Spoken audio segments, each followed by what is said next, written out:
If you want to keep your microphones off or your camera off, you're welcome to do that. So, or you can keep it on, up to you.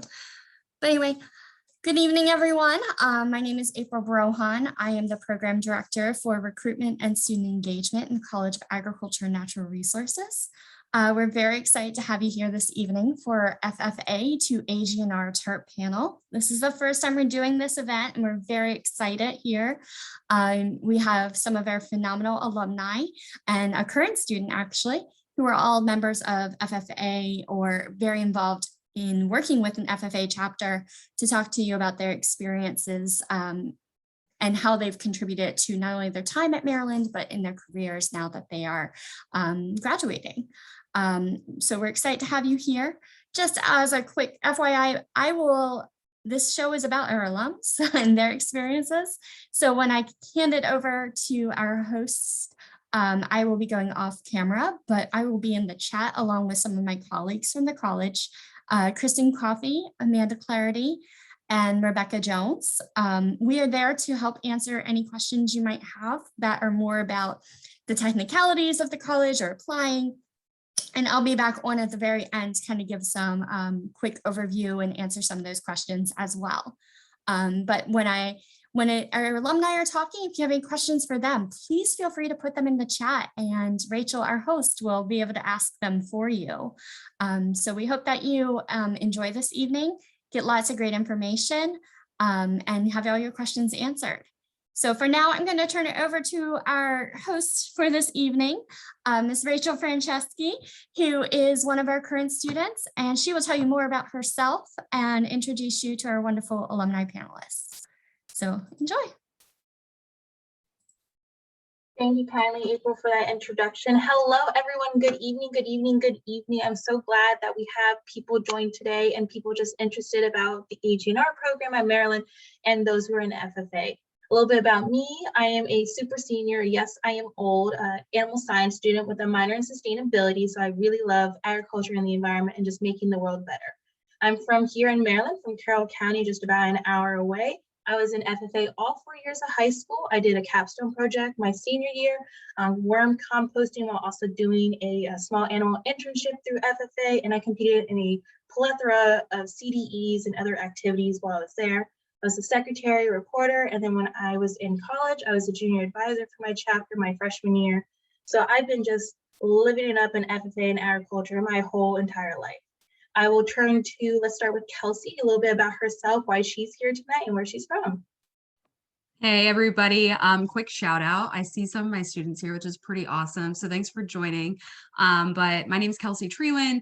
I grew up in Baltimore County. I'm currently residing again in Baltimore County. I graduated from Hereford and now I'm teaching back at Hereford. So it's kind of like this full circle picture. It's really great. But I attended University of Maryland. I was a state officer before that, and FFA was a super influencer in my life. And it's really exciting to be able to kind of give back in that aspect. How about you, Audrey? Hi, I'm Audrey Christopher. I grew up in Montgomery County, so I was part of the Damascus FFA, and I currently live just outside of Knoxville, Tennessee. We have an agritourism farm that I run out here. And when FFA, I was mostly involved in a lot of the horticulture programs, so that really got me excited about plants. Even though I was an animal science major, I thought it was really good balance because all of my studies were a lot of animals, but then I had a good background from FFA of plant knowledge. So farming, I've got a lot of the skill sets, not only from college, but from what I learned in FFA. And finally, Lindsay. Hi, everybody. My name's Lindsay Jacobs. I live here in Anne Arundel County, here towards the Bay. Same thing, I'm an alumni from College Park. My degree's in in ag and natural resource econ. I'm a 5th generation farmer, and that's what I'm doing now. I'm running the family farm with my mom. The high school I went to did not have FFA, but as part of our thing we're doing now, we're doing a lot of like outreach and stuff for 4-H and FFA as it relates to cattle and livestock in general, because that's what we do. And hopefully it helps. Great to hear a little bit about everyone, to see some old faces, see some new. I know you guys from my past in FFA or here at UMD, so it's great to come full circle and show the strength FFA has even after you graduate from high school. So I heard a little bit about it, but let's dive a little deeper into it. So I'm gonna start with Audrey because she started touching base on it. What was your experience in FFA specifically, and how did that lead to you wanting to study at the College of AGNR at UMD? You talked about horticulture, balancing it with animal science. You wanna go more into that? Sure. So our high school, we had an actual greenhouse and we would do plant sales. And we went to state conventions and I did a lot of like the public speaking aspects. I didn't really do any of the animal stuff with FFA, ironically. All of my stuff was plant-based. But I really enjoyed it and it kind of geared me. I transferred into Maryland. I started out at West Virginia and then ended up transferring into Maryland to get back in the state and to kind of go towards the animal science degree for that way. Excellent. How about you, Kelsey? Sure. So when I was in high school, I was lucky enough to actually have a little bit of agricultural experience in middle school. I'm not born and raised in agriculture at all. I kind of fell into it by mistake, or it was a good mistake, I guess you could say. But because our middle school had it and it was a requirement, we took it for 3 years, and I kind of fell in love with the aspect of anything you can think of or dream of. There's a job in agriculture for you, and that kind of gave me a little bit of hope and outlook on like what to do with my career, because in middle school we were looking into jobs and what we could potentially do. When I got to high school, that's when I joined the FFA and decided to kind of go down a route of leadership and plant science. So I did a lot of public speaking, primarily extemporaneous speaking. I remember my ag teacher threw me into the creed, and I didn't get a choice in that matter. She was like, "You're doing it, period." And I'm really glad she made me do it. I came in dead last, but I decided that day I would never, ever come in last again. So that's kind of where that perspective came from, because of that experience from my ag teacher. And every single moment from that point forward, my ag teacher was influencing me to do something bigger and better and to be part of something greater. So I was part of our floriculture team. I joined the chapter officer team. I served as a reporter my sophomore year, treasurer my junior year, and vice president my senior year. In my junior year and senior year, that's really where I really kind of hit the ground running with my supervised agriculture experience. And I started the Partners in Active Learning Support program at our high school. So FFA offered this agricultural curriculum that you could teach elementary and middle school students, but I kind of modified it to work with our special needs program. And through that program is kind of where I realized that I fell in love with teaching. And I had no intention of going to college. Like, I wanted to be a florist. I wanted to own a floral shop. And because of that program, I was like, you know what, teaching actually has a lot of value, and it feels really good to see all these students pursuing something that they care about. So I decided to try it out through community college, and I became a state officer while in community college. And I had so many experiences as a state officer that continued to essentially build where I am now as an ag teacher. So thanks to all those FFA memories and things, that was what got me to where I am. No wonder you were a state officer. Bam, bam, bam. Thank you, ma'am. Woof. Lindsay, you didn't do FFA, but you're now getting connected with it. What inspired you to get connected with agriculture and just this agriculture education, especially in high school and now middle school? So we started out, like, I was in 4-H and all that stuff, but it wasn't really until I got out and got into the world and started my adult life in college and all that kind of stuff that I realized how much people really didn't know. So we went back and went, okay, how are we gonna fix this? So our local high school is Southern FFA. So we're pretty close to the bay. So a lot of stuff is like bay based, not many livestock kind of things going. So we kind of started a thing. We do little things here and there about fitting and showing and showmanship and that kind of stuff, just to try to get everybody involved and get them out there. So I think the point of the whole thing in general, it's not about livestock per se, but it's about character. It's about growing our next leaders. And I think the stubbornness and the toughness and just the public speaking and the confidence that it gives you is something that you can't replace with anything else. Absolutely. I see a lot of head nodding. I personally also did public speaking, kind of got thrown in by my advisor as well. You're doing extemporaneous public speaking because you like to talk. And I was like, didn't know there was a competition for talking, so thank you. That really has shaped my character, why I'm here tonight hosting, and all the other experiences, doing veterinary science, doing agronomy and horticulture, because why not? It's such a wonderful program, having that education hands-on and applying it later on, even in college. So I'm gonna ask this question next. Do you have any major influences from FFA, or just major influences that really inspired you in college, specifically towards agriculture? I'm going to start with Lindsay this time. All right, did I unmute that time? Okay, we're good now. Where do we even start? I think the biggest part about this whole thing, excuse me, I'm like choking. All right, what was the question again? Now I'm all confused. I'm having a mess. So, what were your major influences in agriculture that you took to college to inspire you to continue pursuing agriculture? So like I said before, I'm a 5th generation farmer. So ag and cows and all that were always kind of something that I was going to do anyway. And I was like, Kelsey, I had no desire in the beginning to go to college. I was going to take over the family farm and I was just going to do my thing. But it wasn't until I started after high school, whenever I had the opportunity, I got some scholarships to go. I said, okay, I'll go. So I went to community college, and I think that's really where it all started, was trying to find a way to involve what I liked into teaching other people. That's kind of how it went.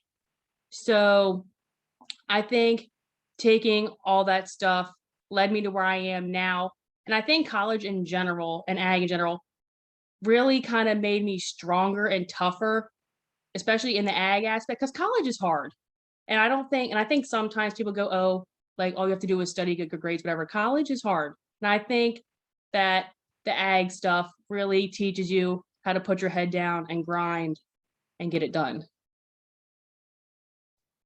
That is very true. We're some of the hardest working. We're the backbone of society. You know, we can't have those food, fuels, and fibers without agriculture.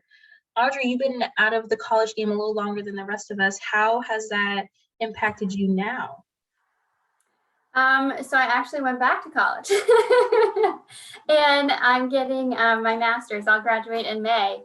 But I was dead set, as soon as I get my bachelor's, I'm just going to farm. That's all I want to do. You know, I have no desire to go pursue any sort of like additional higher education.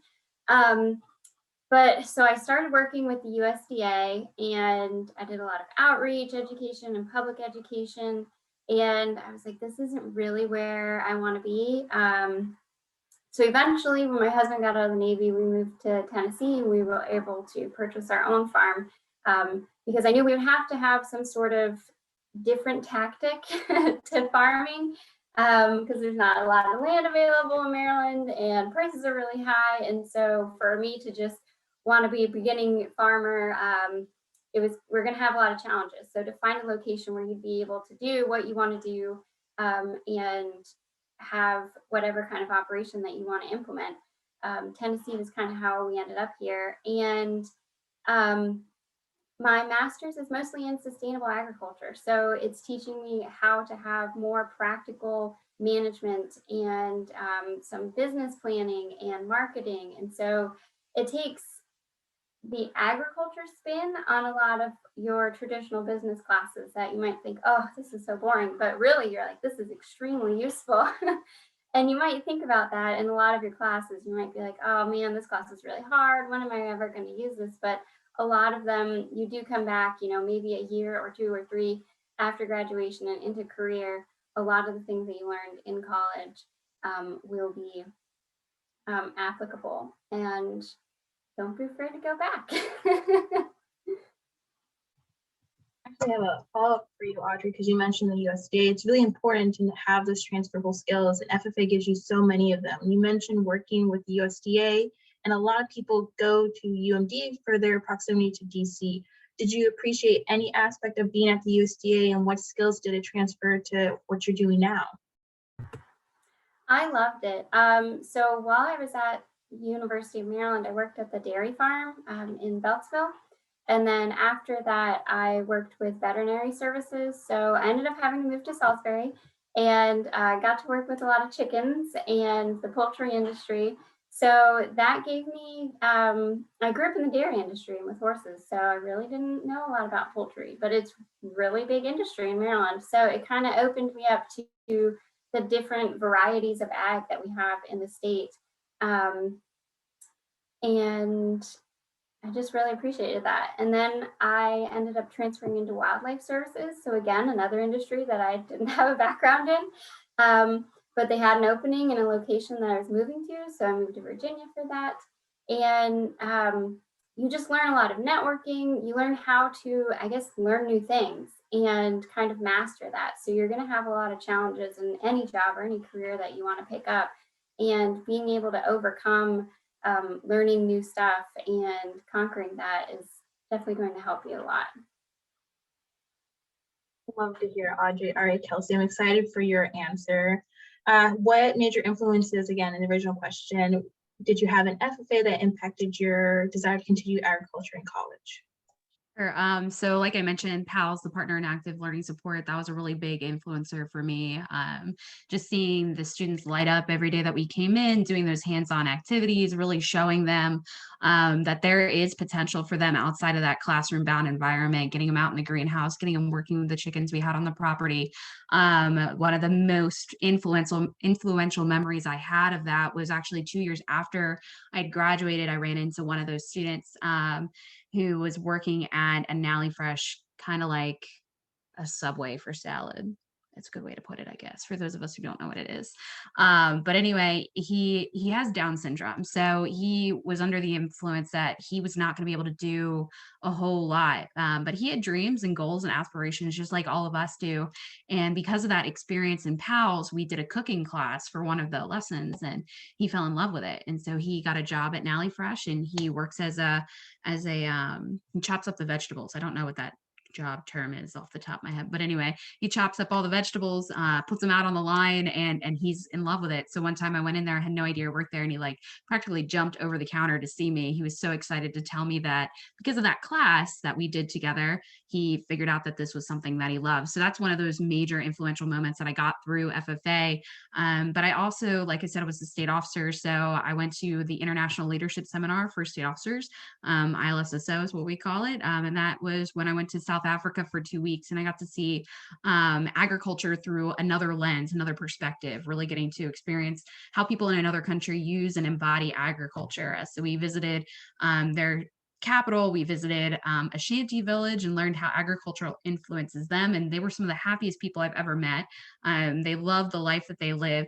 And that influenced me to continue to embody that and teach my students in the future. I went to National Convention as well for the first time as a state officer. And National Convention is this huge event in Indianapolis. It's been in Indianapolis for the last couple of years at least, with like 65,000 FFA members there, all in blue jackets. It's like a sea of blue is what we always describe it as.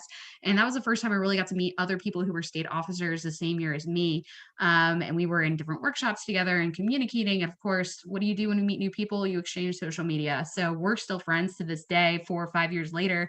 And a lot of them also became ag teachers. So I'll open my Snapchat and I'll watch their stories of them doing the ag teacher thing or seeing them on Instagram and they're sharing their lesson ideas. And it's just so inspiring to keep doing what I'm doing every day. So all of these experiences have kind of kept pushing me towards that ag teacher role and that leadership role.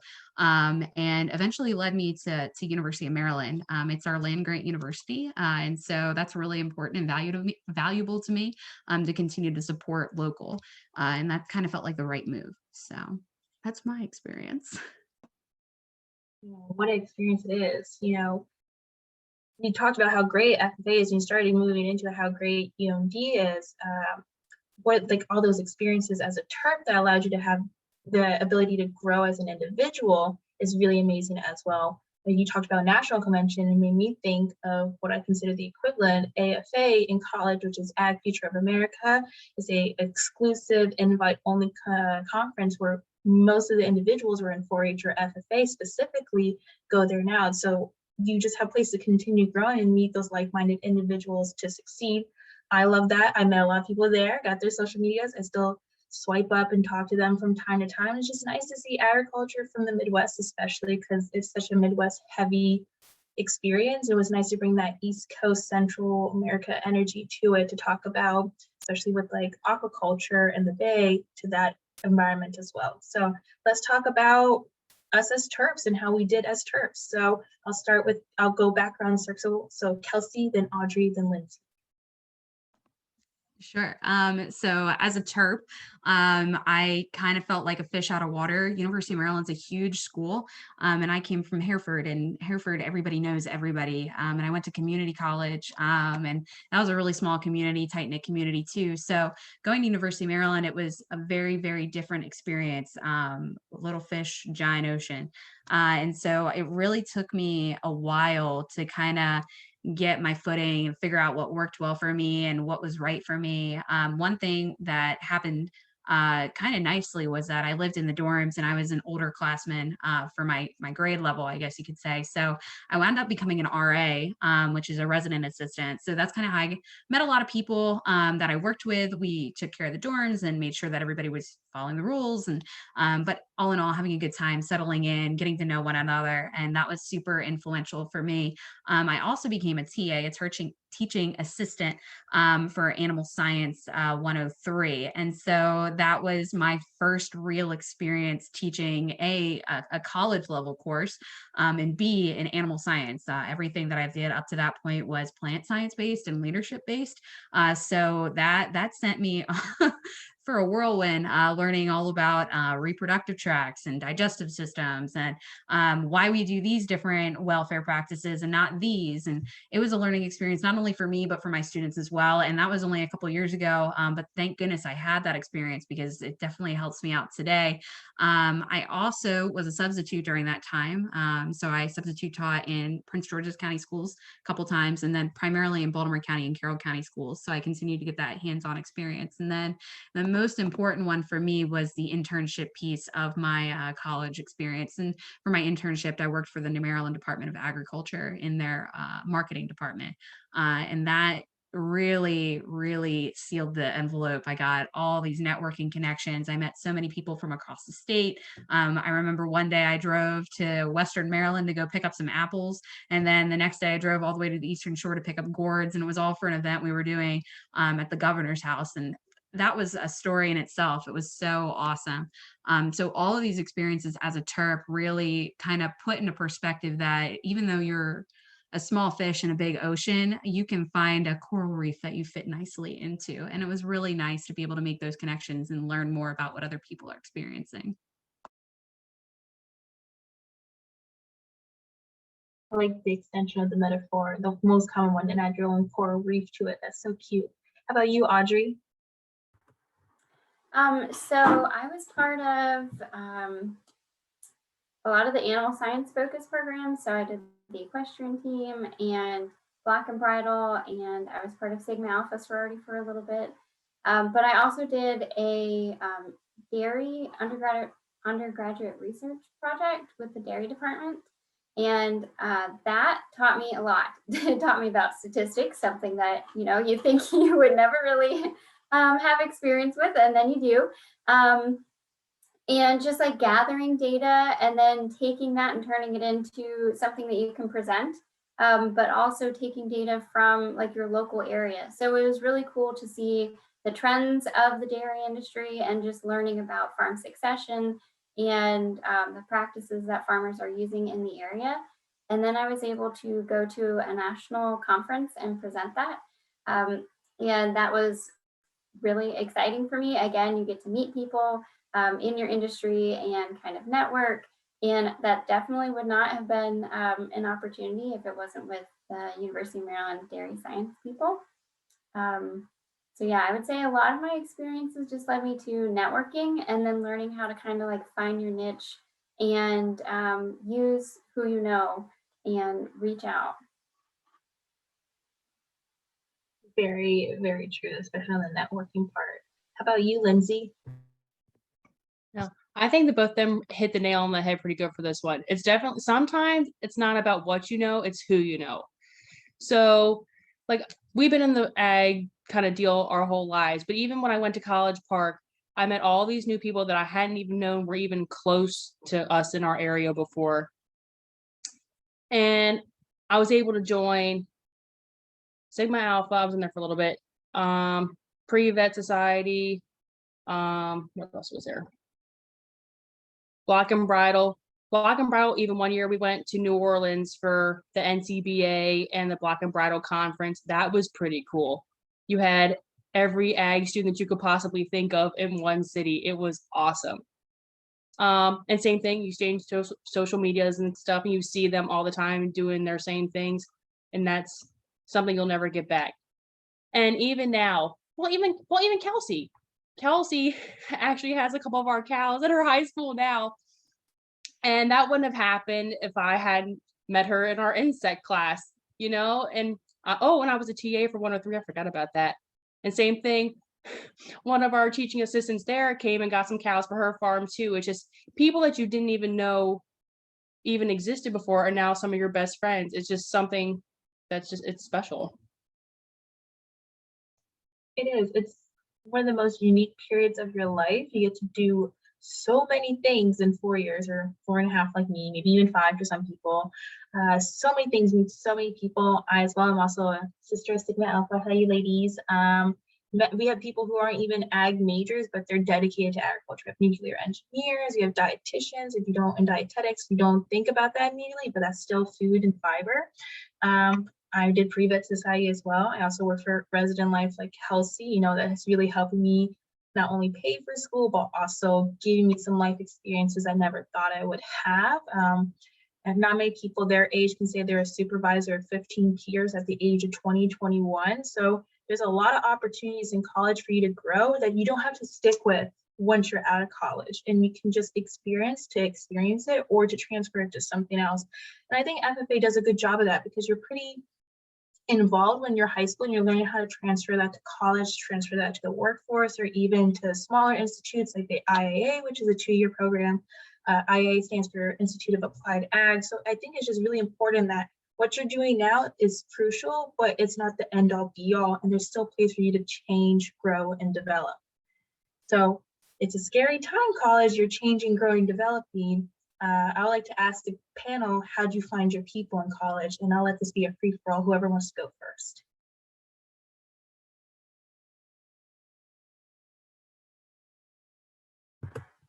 Oh, go ahead, Kelsey. Okay.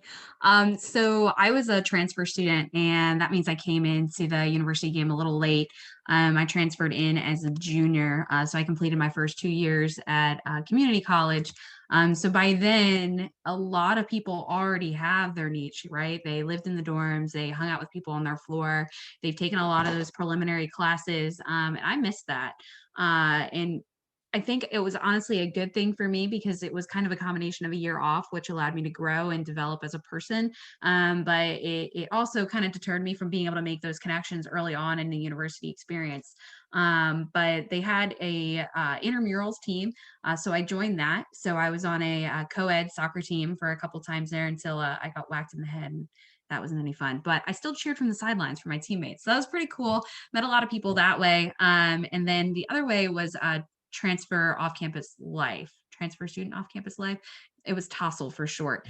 And so we did all kinds of events together. I remember we went to like Field of Screams. I met my best friend through that program. We both went the same night because we joined mid-year too. We were January transfers. So we met that way. We went, we ended up doing dinner together. We ended up being in a lot of same classes.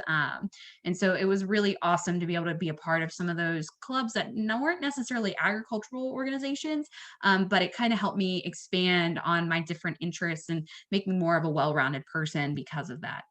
And I'll be forever thankful for that because I got to meet some really cool people that way. I'll echo what Kelsey said. Don't put yourself in a box. You're going to have multiple things that you're interested in. And by all means, like join something academic, join something that's athletic, join something, maybe a religious group or something like that. And then you'll find people that have something in common with you, but then you're not going to have like just a small group. You're going to be able to learn and meet so many more people when you join different clubs that have different focuses. And so your network is going to grow, but then all these people are still going to have a lot of things in common with you. So you're going to meet a lot of people that are similar, but also really different from you. So I think that by joining clubs outside of your wheelhouse will give you a lot of exposure to maybe people you wouldn't have met if they weren't in your classes. So definitely, I did intramural soccer too as well. Wasn't very good, but you get to meet people outside your department. And I did Campus Crusade for Life, and that was another huge cross department. Anyone could come.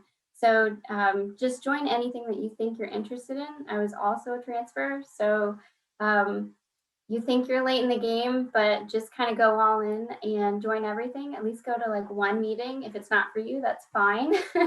But put yourself out there, and you'll be pleasantly surprised with how friendly everyone is.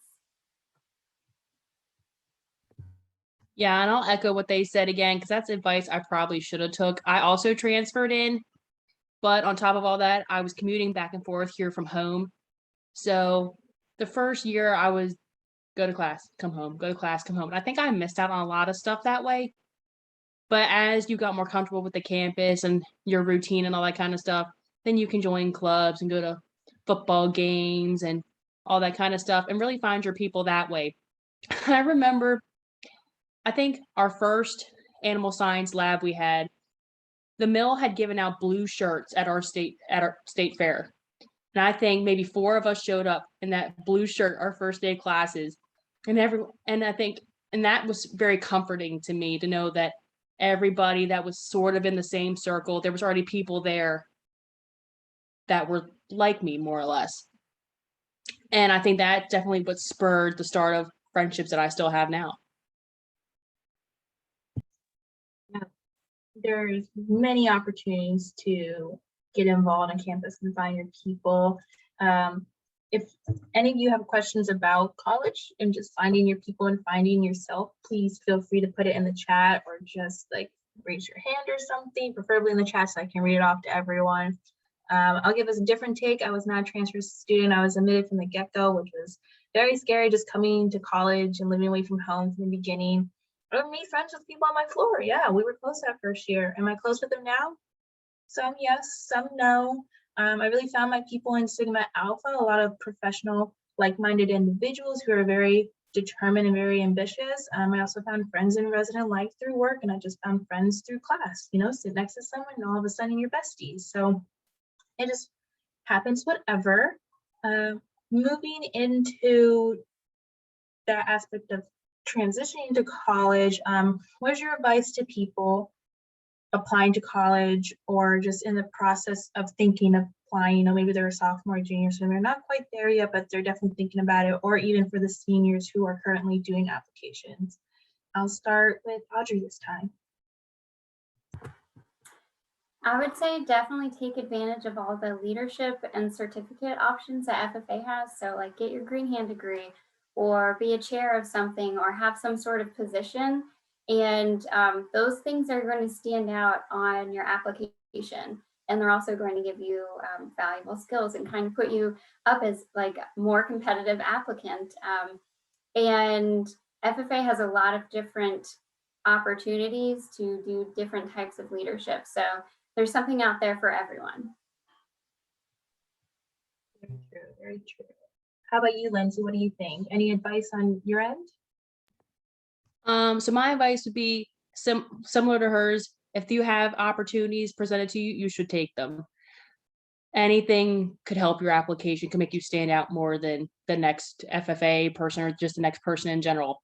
And also, I think we have early applications here, and that's definitely something you want to do. You want to apply as soon as you get the chance to, because that'll give you your best opportunity to be a Terp. Yes, and I know most of you FFA kids are ambitious and will take opportunities as they come. Just a reminder, do it. Make yourself uncomfortable and do something new. How about you, Kelsey? Yeah, so I have 2 things. One, this experience is all about you. It's not about anybody else. What matters is what works best for you. So your friends may be taking one route, your parental or guardian unit may be encouraging you to take another route because that's the route they took, but you need to figure out a path that works best for you. And that's really challenging when you're in high school and you're expected to know what you are supposed to be doing, but before you even get to the workforce, try everything, take every experience that comes to you. Taking it slow is okay, because in the long run, what I learned is that college, yes, it's challenging academically, but it's not a measure of your intelligence at all. What it really is a measure of your endurance. And I've said this to Lindsay before. She actually asked me about it like a couple weeks ago. So it was really funny when she messaged me, but it's so, so important to remember that, because there are going to be late nights. You're going to be up studying. You're going to be trying to cram before that test. But every experience you take before you get there is going to make you a stronger, more flexible person. So if your ag teacher is encouraging you to try something out like being a chapter officer, do it. If your ag teacher tells you to do the creed, do it. If you see an opportunity for a job that doesn't pay well, but it's still something that's interesting to you, do it. Every single one of these experiences is going to make you a more well-rounded, stronger person that's able to take on any challenge in the future. And just like they said, your application is literally going to shine with all the glitter of every single experience you've ever had. So do all the things if you can. I think this would be a good time to do a lot of personal anecdotes and talking about our struggles. You know, I like to go off of Ms. Shank's comment said of don't let the cost limit your dreams. I applied to dozens of scholarships as a senior, and I did get a fair amount, but it wasn't going to last me all 4 years. It lasted me about the first two. I applied to be an RA, the position Kelsey did, and I didn't get it, even though I thought I was definitely going to get. I'm like, I'm qualified. I'm the person who didn't happen. It's okay. One door closes, a window's open. Classic phrasing.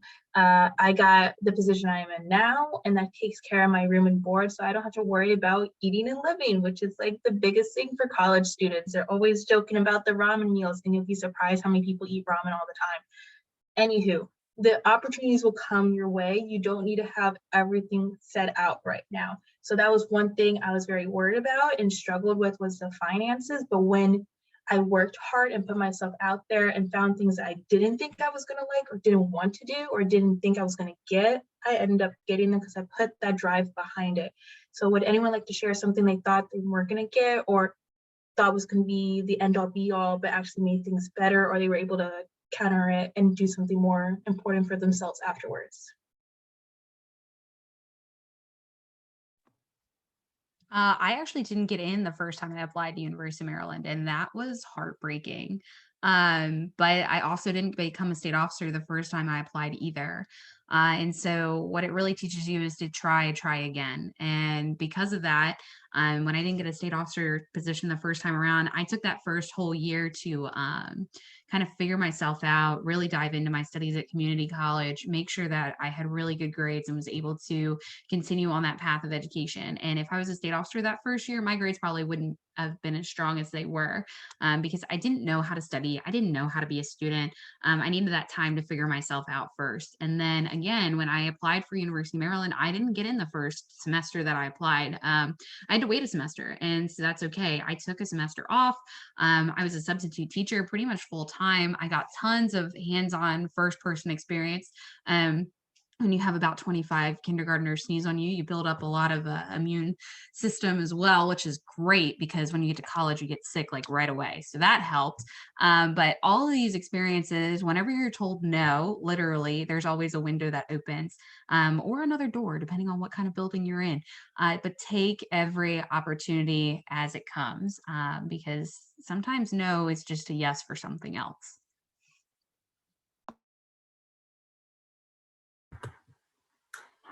So I transferred in, and I thought that changing universities would be like put me behind, not only just in the social world, but academically well, thinking that maybe some of my classes wouldn't transfer, or that like changing your degree completely, you're going to have all of these credits, but then you still need to take more in order to graduate and get all of your requirements. And then when I moved to Maryland, I changed degrees again. So I went from ag education at West Virginia to then equine science at Maryland to then animal science at Maryland.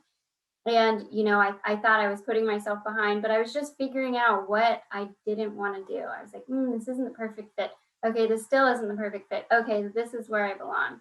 So if something, again, like if you have challenges, just get through them and be as positive as you can. I still graduated on time. There will be ways to make up anything that you think that you've like lost either in credits or time.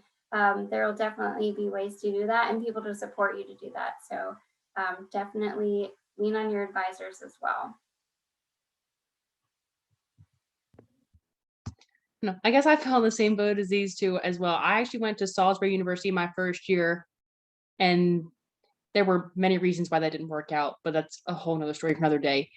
But so I came home, went to the community college, same thing, because I didn't get into UMD trying to transfer out of Salisbury. So I went to the community college, really figured out basically how to study, because in high school, I didn't really need to.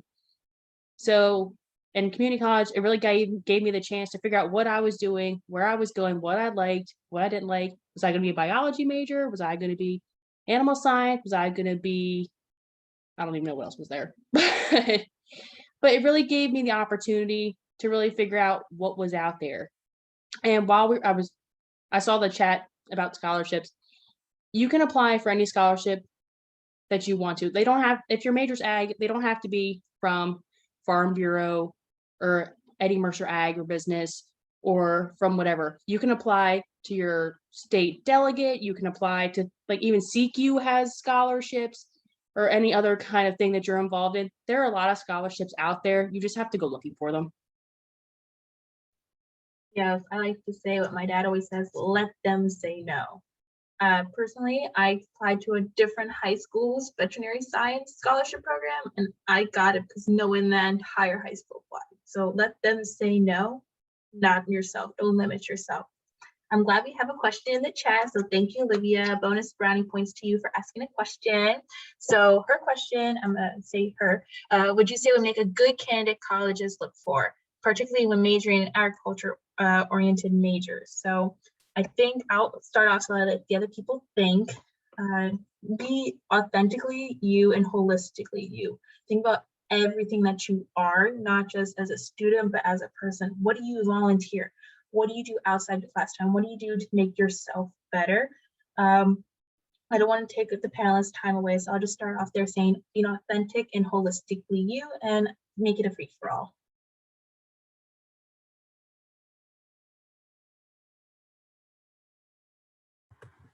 Yeah, I would echo that.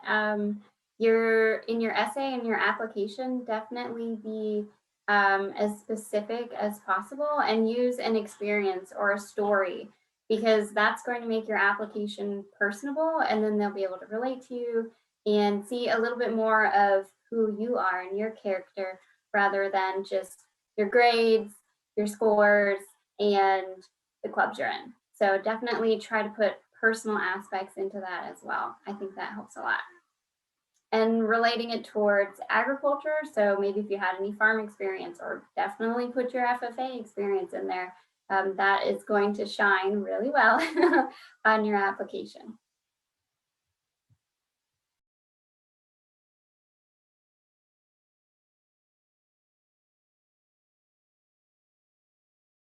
I'm just trying to think back to like my application alone. I don't remember what I wrote specifically. I remember I hit on a lot of experiences that I had growing up, because again, it wasn't the traditional agricultural experience. It also wasn't a traditional family life. So like I had a lot of different experiences that made me who I was. So again, like hitting on that authenticity, hitting on that storyline of what makes you you, and being completely honest. But one thing that I remember I included was also my future outlook. So why is going to the University of Maryland going to help you reach your future goal? Again, it doesn't have to be exactly what you plan to do in the future. Like you don't have to say, I'm going to be an ag teacher for forever. You know, it could just be that you want to make sure that everything you do post graduation is for everybody else, right? So I really like to keep the idea of now for them in my head.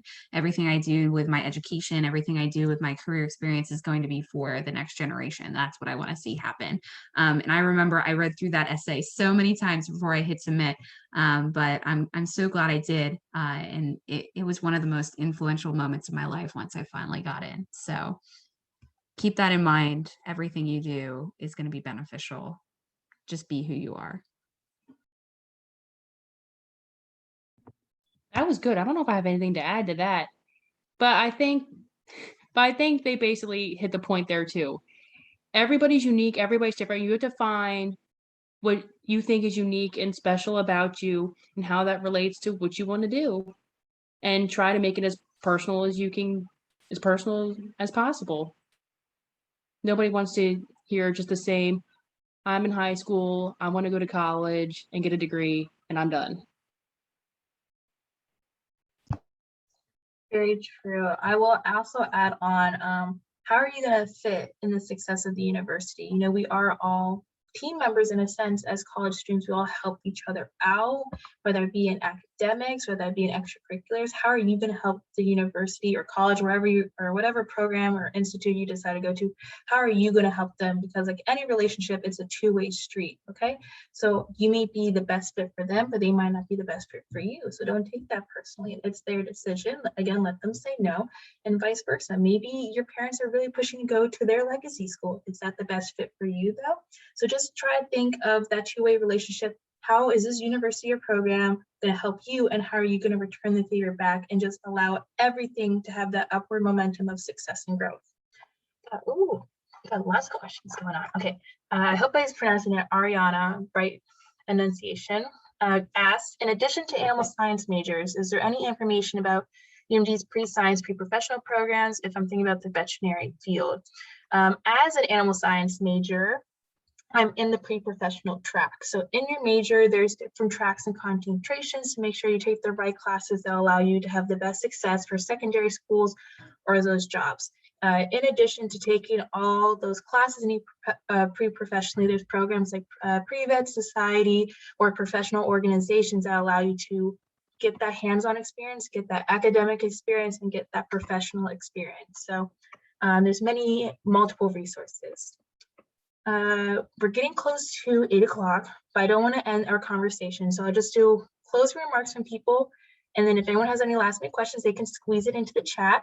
And then I'll let April end off with all the more technical administrative stuff. So Kelsey, and then Audrey, then Lindsay, closing remarks, last little hurrahs. What else you got, Inya? What do you think you can say? Go for it.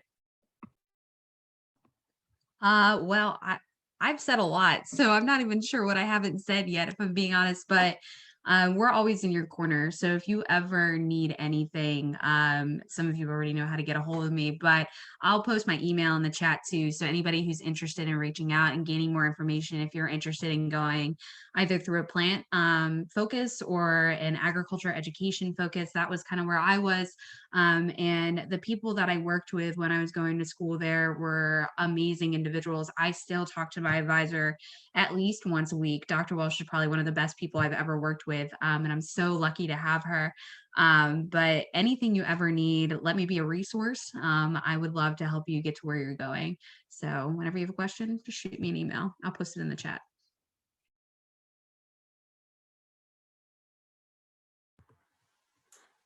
I saw another question that was talking about pre-professional, and I just wanted to hit on this. I know a couple of people I went to school with did this part of the program where you do 3 years at the University of Maryland, and then you transfer directly into vet school there. So you take, it's very, very challenging, but then it kind of helps you get your DVM a little bit faster. So if that is directly what you know you want to do, then they do have that program available as well. And I would just say that Maryland gave me a lot of opportunities, and I'm not even in Maryland anymore. And I still am networking with people that I went to school with, and I do virtual agritourism. And so I get to have people from Maryland meet me on Zoom with my goats. And I would just say that take a hold of every opportunity you have, and don't limit yourself and don't put yourself in a box.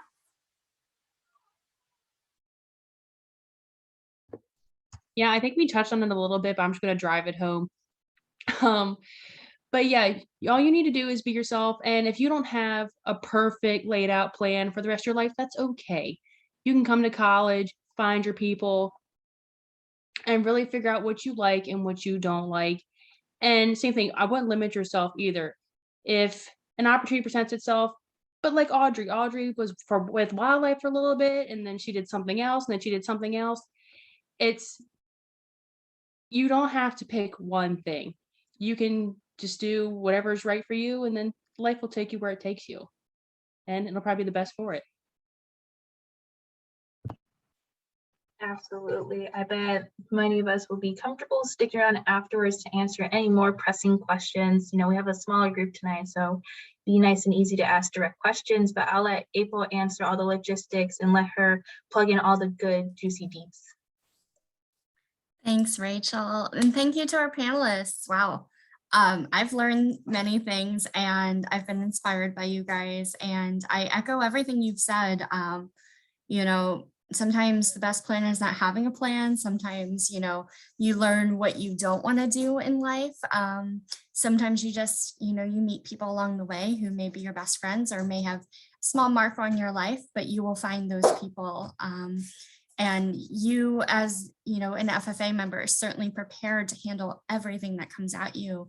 And you know, one of the reasons we're having this event is because we know you're the type of student that, you know, we would love to see at the University of Maryland, if we have the fortune to do that in the future, and that is where you see your path going. So as Rachel said, just a couple quick things I want to go through as we are wrapping up. This screen right here is all of our undergraduate majors that we have in the college. There are 8 different programs. Ranging in agriculture and resource economics, like Lindsay studied, to animal science, where Rachel and Audrey eventually found their homes, not eventually, but did find their homes. Kelsey, as mentioned, is under our Ag Science and Technology program. We have an agriculture and extension education program, and we just launched, we're launching the master's program for that as well. So you can stay and do a master's of extension and agriculture education as well. But then we have food science, nutritional science, plant science, environmental science and policy, and so much more that you have the option to explore as a student in our college. And these are our bachelor's programs. But in addition, Rachel mentioned that we have a program called the Institute of Applied Agriculture. This is unique to the University of Maryland. We're the only 4-year school in the state that has a similar program. It is a 2-year certificate, equivalent to an associate's degree, that provides you opportunities to learn in areas of like agriculture, business management, sustainable agriculture, turf grass, golf course, sports turf management, general ornamental horticulture, landscape management, and so much more. It's a great way to transition to the university. If you're worried about the university being overwhelming, as Kelsey said, that giant ocean, it's a nice little coral reef you can plant on and get adjusted to before you go to the edge, using my Finding Nemo references here. But you know, it's a great program within the university. You're a University of Maryland student, but you're taking courses towards the certificate in small atmospheres that are very similar to what you're experiencing now in high school and your agricultural classrooms. When you apply as a freshman to the university, you're automatically reviewed for admission into the institute. Or you can apply directly to the Institute of Applied Agriculture if you know that's the path you want to start on. Either way, we have students who graduate from the Institute and go on to careers, or who will stay at the university and pursue a bachelor's or beyond. So there's opportunities that we await you. As I mentioned, you guys are the type of student we're looking for. And, you know, part of my role and the people I mentioned earlier, Kristen Coffey, Rebecca Jones, Amanda Clarity, are to work with students like yourself who are thinking about the University of Maryland and seeing how we can create those possibilities for you, whether it's coming in as a freshman through the Institute or as a transfer student. There was a lot of conversation about scholarships. Our panelists mentioned some really great resources, and Ms. Shank put a great resource in the chat too of different organizations that offer financing. Don't let the finances be the limitation to your education. We offer scholarships at the college for our students. About $500,000 a year go out to our students. We have 1,100 students in the undergraduate program. So we provide scholarships to new students, to new transfer students, to continuing students to help support their time at Maryland. And many of our students who were involved in programs like FFA, 4-H, or other related programs, Farm Bureau, et cetera, are very eligible for a lot of our funding. So they do a really great job in our process and are likely to receive an award. They're one-year awards, but you can reapply annually, and you don't apply until you've heard about from the university. And we do that so that you're not submitting application upon application and you haven't heard yet. And then exclusively for in-state students, we have this program called the Catherine M. Brinkley loan. This is an interest-free loan. It is a loan, you do have to pay it back, but interest-free means you don't accrue any interest on it. You're paying back exactly what you borrowed. If you can pay it back within 10 years, you don't pay a dime of interest. You borrowed $100, you pay $100 back. If you can't pay back in 10 years, the interest rates are still less than any national educational loans or even private loans. So it's a great opportunity for our students from the state of Maryland in our college. Excuse me. Some of you asked about applications. Lindsay mentioned there's such thing as an early action deadline. That's incredibly important. We also call it the priority deadline. There's no commitment on your part when you apply for the early action. It simply puts you in the front of the line to get reviewed, gives you the best possible chance for admission. Put the best part of you forward into the application. Don't be afraid to overshare. I put in the chat, one of the ways you can really help yourself is by explaining some of the things you're involved in. Because not every admissions counselor knows what a CDE is, what an LDE is, what extemporaneous speaking was, what the veterinary medicine, competitions were. So it's better to over-explain and assume they know nothing than to have your hard work get overlooked because somebody didn't know better. But early action for a freshman is November 1st of your senior year of high school. If you're transferring, we have 2 deadlines a year. We can help you find the right deadline if you let us know or you look on our website. We are on Coalition and Common App, and right now we are test optional. So you do not have to submit SAT or ACT scores this year, or if you're applying beginning next year. So if you're a senior or a junior this year and applying to be a freshman, you do not have to submit test scores. We recommend that if you are outside of the profile range for admissions, which typically is above a 1300 on the SAT and above a 29 or 30 on the ACT right now, we recommend just don't submitting your test scores. It will not hurt you. But if you submit them, they will be reviewed and considered.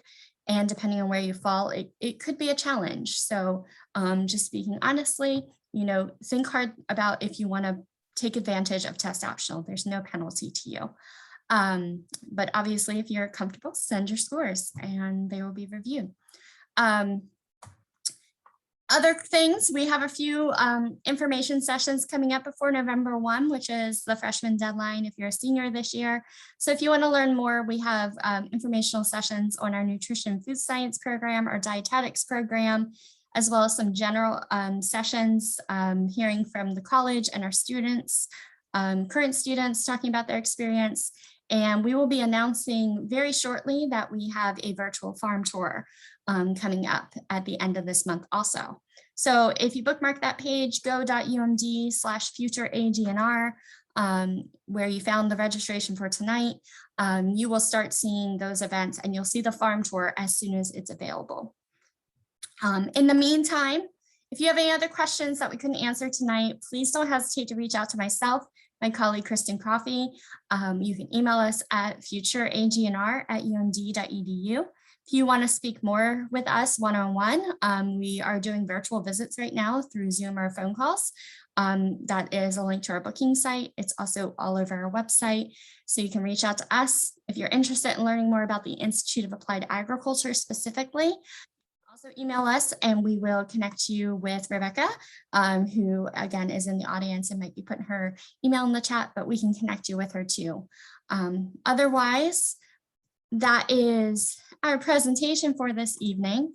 And I would just want to give another shout out to our wonderful alumni who came back and joined us from all over the state and in Tennessee, which is so wonderful to have Audrey back with us virtually. Like she said, even though she's out of state, she's still connecting with Maryland in many ways. And we're very grateful for that. And to Rachel, thank you so much for hosting us this evening. She will be graduating this December, so hopefully she will be on the other side of the panel in the future, sharing all about her life after graduation as well. So thank you all. We appreciate you being here. And that's a wrap. Thanks.